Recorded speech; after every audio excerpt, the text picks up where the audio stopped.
आप किसी किराना दुकान पर जाएं और दुकानदार एक अंडे की कीमत 1.25 लाख रुपए बताए। 1 लीटर दूध की कीमत 8 लाख हो। सुनने में ये किसी डरावने सपने जैसा लगता है, लेकिन अप्रैल 2026 के ईरान में ये एक कड़वी हकीकत है। नमस्कार, आदाब, मैं हूं फरीद अली और आप देख रहे हैं क्लियर कट। ईरान में 1 दर्जन अंडों की कीमत 15 लाख रियाल हो गई है। 1 लीटर दूध की कीमत 8 लाख रियाल पार कर चुकी है। 1 किलो चावल की कीमत 32 लाख रियाल है। 1 किलो गोश्त 1 करोड़ रियाल का है और $1 खरीदने के लिए आपको झोला भरकर 16.5 लाख रियाल देने पड़ते हैं। आखिर ये तबाही आई कैसे और क्या अब ईरान सच में पाषाण युग की तरफ बढ़ रहा है? ईरानी रियाल का ऐतिहासिक पतन और 16.5 लाख का गणित।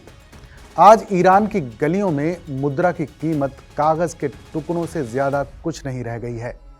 आधिकारिक आंकड़ों और फ्री मार्केट की हकीकत में जमीन आसमान का अंतर है। अप्रैल 2026 की शुरुआत में $1 अमेरिकी की कीमत लगभग 16,50,000 रियाल पहुंच चुकी है। अगर हम भारतीय रुपए से तुलना करें तो महज ₹1 लगभग 17,200 ईरानी रियाल के बराबर है। ये गिरावट इतनी ज्यादा और तेज है कि ईरान के केंद्रीय बैंक को हाल ही में 1 करोड़ यानी 10 मिलियन रियाल का नोट जारी करना पड़ा, जिसकी कीमत अंतर्राष्ट्रीय बाजार में महज $7 के आसपास है। आर्थिक विशेषज्ञों का मानना है कि जब किसी देश की मुद्रा इस कदर गिरती है तो वो सिर्फ पैसे नहीं खोता बल्कि अपने नागरिकों का भविष्य भी खो देता है। रिचर्ड नेफ्यू अपनी किताब द आर्ट ऑफ सैंक्शंस में लिखते हैं कि प्रतिबंधों का उद्देश्य सिर्फ अर्थव्यवस्था को चोट पहुंचाना नहीं होता बल्कि जनता के मनोविज्ञान को तोड़ना होता है, और आज ईरान इसी मनोवैज्ञानिक युद्ध का केंद्र बना हुआ है। मैक्सिमम प्रेशर 2.0 और ट्रंप की पाषाण युग वाली चेतावनी। ईरान पर पहले से ही कई डायरेक्ट और इनडायरेक्ट सैंक्शंस लगे हुए थे, लेकिन साल 2026 की शुरुआत के साथ ही ट्रंप प्रशासन ने ईरान के खिलाफ मैक्सिमम प्रेशर का दूसरा चरण शुरू कर दिया। इस बार निशाने पर सिर्फ तेल नहीं है बल्कि ईरान का ड्रोन प्रोग्राम, मिसाइल सेक्टर और उसका समुद्री शिपिंग नेटवर्क भी रहा। 28 फरवरी को खामनेई पर हमले के साथ शुरू हुई जंग करीब 40 दिन चली और फिर 2 हफ्ते का युद्ध विराम हो गया। ईरान कई दशकों से अमेरिकी प्रतिबंधों के बीच सरवाइव कर रहा है।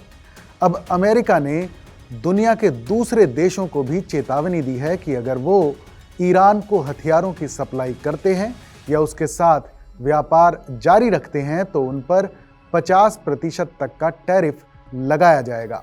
प्रेसिडेंट डोनाल्ड ट्रंप का हालिया बयान कि अगर ईरान पीछे नहीं हटा तो उसे स्टोन एज यानी पाषाण युग में भेज दिया जाएगा, सिर्फ एक राजनीतिक बयानबाजी नहीं है।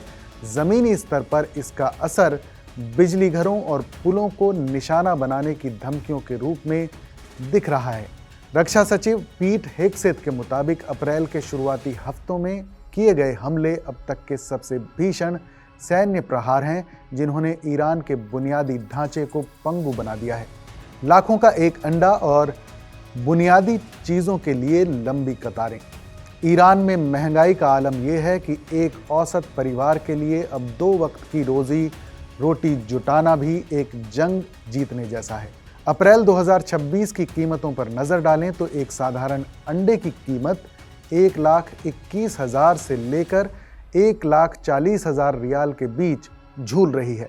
1 दर्जन अंडों के लिए नागरिकों को 15 लाख रियाल तक खर्च करने पड़ रहे हैं। दूध, जो कि एक बुनियादी ज़रूरत है, वो 8 लाख रियाल प्रति लीटर के ऊपर बिक रहा है। ब्रेड की कीमतों में उछाल और अनाज की कमी ने सड़कों पर लंबी कतारें खड़ी कर दी हैं।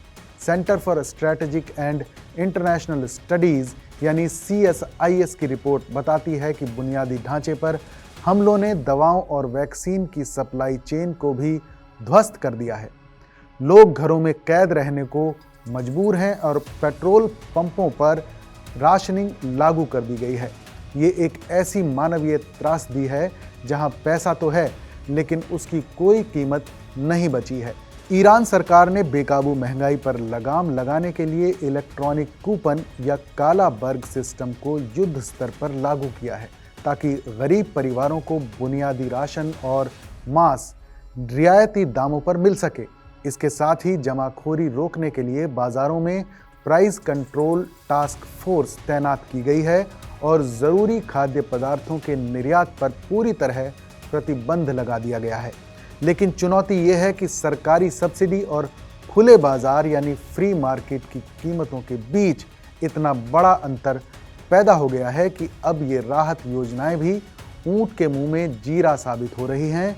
भारी सब्सिडी के बावजूद रियाल की गिरती वैल्यू ने सरकार के खजानों को खाली कर दिया है, जिससे अब आम जनता के लिए सब्सिडी वाले सामान की कतारें और भी लंबी और अनिश्चित होती नजर आ रही हैं।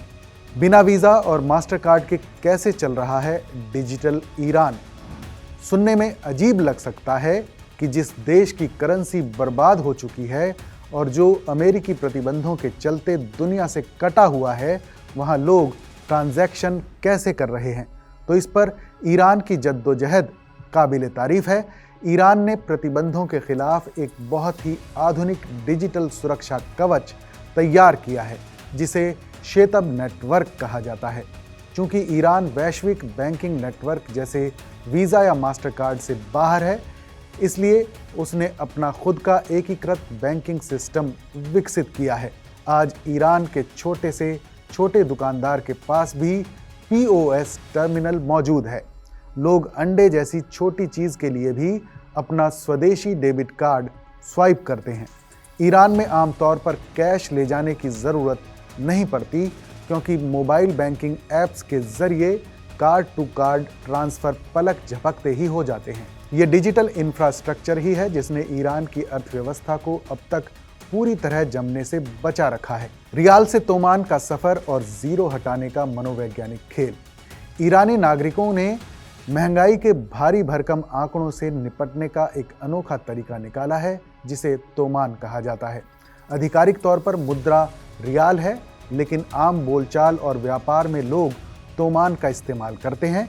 एक तोमान का मतलब 10 रियाल होता है, यानी अगर किसी अंडे की कीमत 1.4 लाख रियाल है तो दुकानदार उसे सिर्फ 14,000 तोमान कहेगा।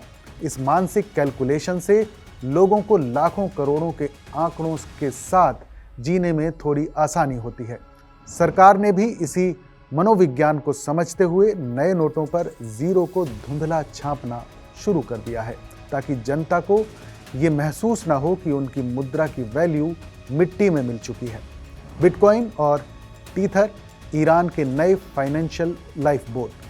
जब राष्ट्रीय मुद्रा रियाल पर से भरोसा पूरी तरह उठ गया तो ईरानियों ने डिजिटल सोने यानी क्रिप्टो करेंसी का रुख किया। एक अनुमान के मुताबिक लगभग 25% ईरानी नागरिक अब बिटकॉइन या टीथर यानी USDT जैसे स्टेबल कॉइन्स को इस्तेमाल कर रहे हैं। ट्रोन नेटवर्क पर टीथर का इस्तेमाल वहां न सिर्फ बचत के लिए हो रहा है बल्कि छोटे स्तर पर अंतर्राष्ट्रीय व्यापार के लिए भी किया जा रहा है। सरकार खुद भी तेल के व्यापार के लिए चीन के पेमेंट सिस्टम CIPS और क्रिप्टो करेंसी का सहारा ले रही है ताकि अमेरिकी प्रतिबंधों की नज़र से बचा जा सके। आर्थिक विशेषज्ञ मानते हैं कि ईरान के लिए ये डिजिटल एसेट अब सिर्फ निवेश नहीं बल्कि जीने के लिए ज़रूरी ऑक्सीजन बन चुके हैं। राशनिंग और सरकारी नियंत्रण, क्या ये काफ़ी है? ईरान सरकार ने दावा किया है कि बुनियादी चीज़ों का स्टॉक पूरी तरह सुरक्षित है, लेकिन ज़मीन पर हकीकत कुछ और है। सरकार ने सभी खाद्य और कृषि उत्पादों के निर्यात पर पूरी तरह पाबंदी लगा दी है ताकि घरेलू ज़रूरतों को पूरा किया जा सके। मोबाइल फ्यूल स्टेशन सड़कों पर तैनात किए गए हैं, लेकिन पेट्रोल की किल्लत कम नहीं हो रही। संयुक्त राष्ट्र ने चेतावनी दी है कि अगर ये संघर्ष जारी रहा तो जून 2026 तक ईरान में लाखों लोग बड़े पैमाने पर खाने पीने की चीज़ों की किल्लत का सामना कर सकते हैं। मध्यम वर्ग और निम्न आय वर्ग के बीच की खाई इतनी बढ़ गई है कि अब न्यूनतम सैलरी पर काम करने वाले परिवार गरीबी रेखा से कोसों नीचे चले गए हैं। होर्मुज स्ट्रेट और वैश्विक दबाव का आखिरी पत्ता। अपनी गिरती अर्थव्यवस्था को संभालने के लिए ईरान के पास सबसे बड़ा हथियार स्ट्रेट ऑफ होर्मुज पर कंट्रोल है। ईरान इस रास्ते से गुजरने वाले जहाज़ों पर पैसेज फीस लगाने की धमकी दे रहा है। दावा किया जा रहा है कि वो दुश्मन देशों के जहाज़ों से $2 मिलियन तक वसूलने की तैयारी में है। ईरान का ये कदम दुनिया के तेल बाजार में हड़कंप मचाने के लिए काफ़ी है। ईरान जानता है कि अगर वो ग्लोबल ऑयल सप्लाई में रुकावट डालता है तो कच्चा तेल $150 प्रति बैरल के पार जा सकता है, जिससे अमेरिका और उसके सहयोगियों पर दबाव बढ़ेगा। ये ईरान की वो आखिरी चाल है जो उसने अपनी अर्थव्यवस्था को डूबने से बचाने के लिए बचा रखी है। ईरान की ये तस्वीर बताती है कि युद्ध सिर्फ गोलियों और बमों से नहीं बल्कि कीमतों और करेंसी से भी लड़ा जाता है। क्या इस्लामाबाद में होने वाली अगली वार्ता ईरान को इस आर्थिक गर्त से बाहर निकाल पाएगी, या फिर ये प्रतिबंध ईरान की आने वाली पीढ़ियों को पाषाण युग की तरफ धकेल देंगे? क्लियर कट में फिलहाल बस इतना ही। इस पर आपकी क्या राय है, हमें कमेंट में ज़रूर बताइएगा। बाकी देश और दुनिया की तमाम बड़ी खबरों के लिए देखते रहिए TV9 डिजिटल।